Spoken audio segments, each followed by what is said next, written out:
கோபிச்செட்டிப்பாளையம் அருகே உள்ள மூலவாய்க்கால் முருகன் கோவில் மலை மீது ஒற்றை காட்டு யானை தஞ்சம். பொதுமக்களுக்கு வனத்துறை எச்சரிக்கை. இந்நிலையில் நேற்று இரவு டிஎன் பாளையம் வனப்பகுதியிலிருந்து வெளியேறிய ஒற்றை காட்டு யானை கரட்டடிப்பாளையம் அருகே உள்ள மூலவாய்க்கால் பகுதியில் உள்ள குமரன் கரடு என்ற பகுதிக்கு யானை வந்துள்ளது. அப்போது அந்த பகுதியில் உள்ள ஈஸ்வரி என்பவரும் அவரது கணவரும் வீட்டின் முன்பு அமர்ந்திருந்தபோது விவசாய தோட்டத்தின் வழியாக வந்த யானையைக் கண்டு அதிர்ச்சியில் சத்தமிட்டுள்ளனர். அதைத் தொடர்ந்து யானை உடனடியாக மலை மீது உள்ள முருகன் கோவிலுக்கு சென்றது. இதுகுறித்து தகவல் அறிந்த டிஎன் பாளையம் வனத்துறையினர் மற்றும் போலீசார், தீயணைப்புத் துறையினர் குமரன் கரடு சென்றனர்.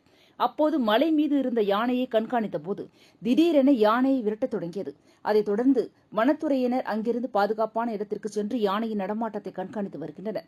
இந்நிலையில் யானை குமரன் கரடு பகுதியில் இருப்பதை அறிந்து ஏராளமானோர் கோவில் முன்பு திரண்டதால் மலை மீது இருந்த யானை கீழே இறங்காமல் உள்ளது. தொடர்ந்து அந்த பகுதியில் உள்ள பொதுமக்கள் அனைவரும் பாதுகாப்பு இருக்க வனத்துறை சார்பில் ஒலிபெருக்கி மூலம் எச்சரிக்கை விடப்பட்டு வருகிறது.